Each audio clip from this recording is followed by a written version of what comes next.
عدالت نے کہا کہ ٹی ایل پی والوں کو کمیشن نے نہیں بلایا تھا، ٹی ایل پی والوں کو بلایا جاتا تو شاید سچ سامنے آ جاتا۔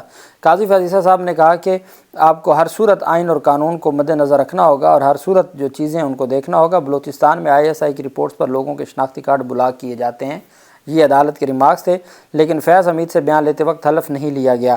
ISI کیسے کہہ سکتی ہے کہ ٹیرر فنانسنگ ان کا دائرہ اختیار نہیں ہے؟ بلوچستان میں ISI کی رپورٹس پر لوگوں کے شناختی کارڈ بلاک کیے جاتے ہیں۔ ISI بلوچستان میں بارڈر کمیٹیوں کا حصہ ہوتی ہے، وہ رپورٹ دیتی ہے کہ فلاں بندہ دہشت گردوں کی معاونت میں ملوث ہے، ان کی رپورٹ پر ہی کارروائی ہوتی ہے۔ بعد ازاں عدالت نے سپریم کورٹ نے حکم نامہ لکھوایا۔ حکم نامے کے مطابق کمیشن نے 6 مارچ کو 149 صفحات اور 7 والیوم پر مشتمل رپورٹ جمع کرائی۔ ہماری رائے میں رپورٹ ٹرمز آف ریفرنس کے مطابق نہیں ہے۔ حیرانگی کی بات ہے کہ تحریک لبیک کے کسی رکن کا بیان ریکارڈ نہیں کیا گیا۔ کمیشن نے فرض کیا کہ احتجاج کے لیے اسلام آباد کا سفر آئین کے مطابق نہیں تھا، جبکہ سپریم کورٹ کے حکم نامہ میں لکھا تھا کہ پرامن احتجاج حق ہے۔ کمیشن کی رپورٹ میں صوبائیت کی جھلک نظر آتی ہے، اس وجہ سے عدالت نے یہ حکم دیا ہے کہ دوبارہ جو رپورٹ ہے وہ جمع کروائی جائے۔ سپریم کورٹ کے فیصلے کی روشنی میں جو کمیشن ہے وہ اپنا جواب داخل کرے، یہ عدالت کی جانب سے اب فیصلہ کیا گیا ہے۔ اب ہم آ جاتے ہیں سپریم کورٹ آف پاکستان کے آج کا جو فیصلہ ہے مخصوص نشستوں سے متعلق۔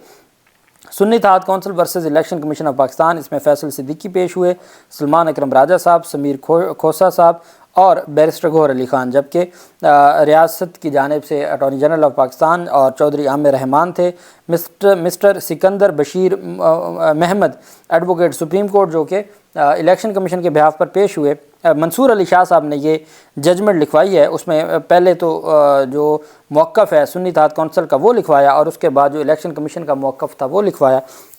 عدالت نے جو ریلیونٹ پیراگراف ہے، The above questions of allocation of reserved seats in the national and provincial assemblies touch upon the foundational constitutional concept of a parliamentary democracy, that the voice of the electorate is truly reflected in the composition of the assemblies. کہ جو عوام ہے ان کی آواز کمپنیوں جو اسمبلیوں کی composition کے وقت عوام کی جو مینڈیٹ ہے وہ نظر آنا چاہیے۔ Democratic mandate necessitates that the allocation of reserved seats enhance the representativeness of the electorate in the assemblies. جو مخصوص نشستیں ہیں اس کا مطلب یہ ہوتا ہے کہ وہ جو الیکٹوریٹ ہیں، جو الیکٹ ہو کے آئے ہیں اور جو عوام کے نمائندے ہیں، ان کی تعداد بڑھانے کا مقصد ہوتا ہے تاکہ ان کی مزید تگڑی آواز ہو اسمبلی میں۔ And upholds the principles of fairness and transparency in the electoral process. اور مقصد کیا ہوتا ہے کہ جی الیکٹورل پروسیس میں ہر صورت شفافیت ہو اور جو صاف شفاف اور دھاندلی کے بغیر انتخابات ہوں۔ It is paramount to prioritize the integrity of the election so that parliament remains a true reflection of the will of the people.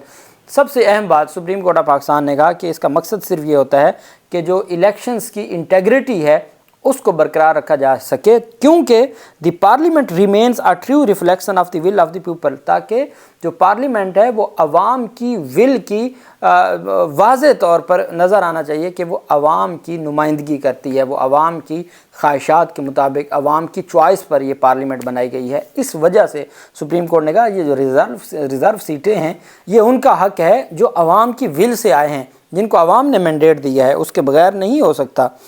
Therefore, leave to appeal is granted to consider amongst others the said questions. The appeals are to be posted for hearing on 3/6/2024 کے لیے اپیلوں کو سماعت کے لیے مقرر کیا جاتا ہے۔ The appeal arising of these petitions will be heard on the basis of available record.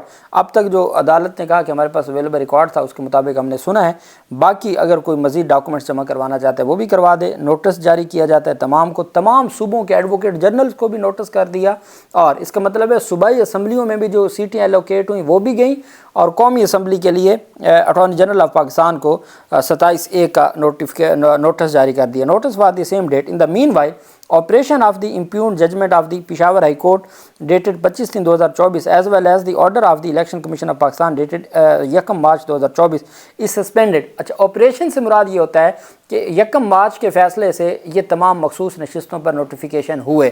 اب جب وہ آپریشن سسپینڈ ہو گیا، آپریشن سے مراد اس پر عمل درآمد سسپینڈ ہو گیا، تو مطلب یہ ہے کہ وہ تمام کے تمام مخصوص نشستیں جن کو دی گئی تھیں 77 حکومتی اتحاد کو، وہ تمام کی تمام سسپینڈ ہو گئیں۔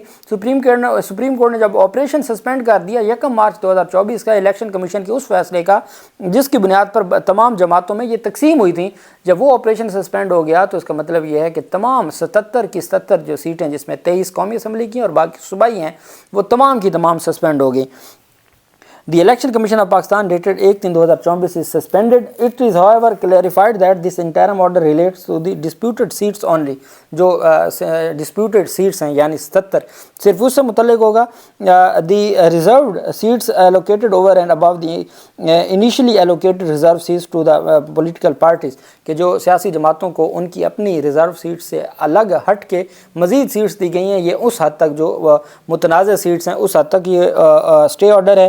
It is also clarified that this order is to operate prospectively کہ یہ جو انٹرم آرڈر ہے اس کا جو ہے وہ آج سے مستقبل میں ہوگا اس کا عمل درآمد۔ مطلب یہ کہ اگر ان مخصوص نشستوں نے ماضی میں سینٹ کا یا پریزیڈنٹ کا یا کوئی بھی انتخاب میں حصہ لیا ہے تو فی الحال عدالت چونکہ ابھی مکمل فیصلہ نہیں آیا، انٹرم جو آرڈر ہے صرف انٹرم آرڈر وہ اس کا آج سے مستقبل پر اپلیکیبل ہوگا، وہ ماضی پہ نہیں ہوگا۔ انٹرم آرڈر جب عدالت اپیلیں اگر منظور کر لیتی ہے اور فیصلے معطل کے بعد کالعدم بھی قرار دے دیتی ہے تو پھر اس کا الٹیمیٹ ماضی پہ بھی اثر جائے گا۔ Notice to be heard along with CPLA number فلاں فلاں since the questions under consideration requires constitutional interpretation in the matter be placed before the committee under section 4 of the Supreme Court practice and procedure for constitution of a larger bench to hear the appeals۔ اب تینوں ججوں کا متفقہ فیصلہ ہے اور اس کو approve for reporting کیا ہے کہ اس کو رپورٹنگ کے لیے اپروو کیا جاتا ہے کہ جو ریزرو سیٹس ہیں وہ عوام کی منشا کے مطابق ہونی چاہیے، چونکہ جمہوریت میں صرف عوام کی منشا پریویل کرتی ہے۔ یہ جو جملے ہیں اس کو سپریم کورٹ نے فرما دیا ہے کہ یہ اس کو اپروو فار رپورٹنگ کیا جاتا ہے۔ اب آخر میں ایک بات میں آپ کو بتا دوں، ہمارے دوستوں کو پریشانی جو لاحق ہو رہی ہے کہ اگر 5 رکنی بینچ بنتا ہے تو وہ کوئی نیا بینچ نہ بن جائے، ایسا نہیں ہوگا۔ یہ 3 ججز تو موجود ہوں گے چونکہ ان کا آرڈر آ گیا۔ اب لارجر بینچ میں مزید 2 ججز کو ایڈ تو کیا جا سکتا ہے، ان کو ڈیلیٹ نہیں کیا جا سکتا۔ جب تک ان معزز ججز میں سے کوئی خود سماعت سے معذرت نہ کر لے تب تک یہ 3 ججز رہیں گے اور ساتھ 2 ججز مزید شامل کر کے 3 جون سے روزانہ کی بنیاد پر سماعت ہوگی۔ عدالت نے کہا ہے آپ اپنے اپنے تحریری جو بھی آپ کے پاس مواد ہے، ریکارڈ ہے، آپ جمع کروا دیں تاکہ عدالت اس کو پھر سماعت کے لیے جو سماعت کر کے روزانہ کی بنیادوں پر اس کو پھر مکمل طور پر ڈیسائیڈ کرے گی۔ یہ تحریری فیصلہ سامنے آیا ہے۔ اللہ پاک پاکستان کا حامی و ناصر ہو۔ بہت شکریہ۔ اللہ حافظ۔ پاکستان زندہ باد۔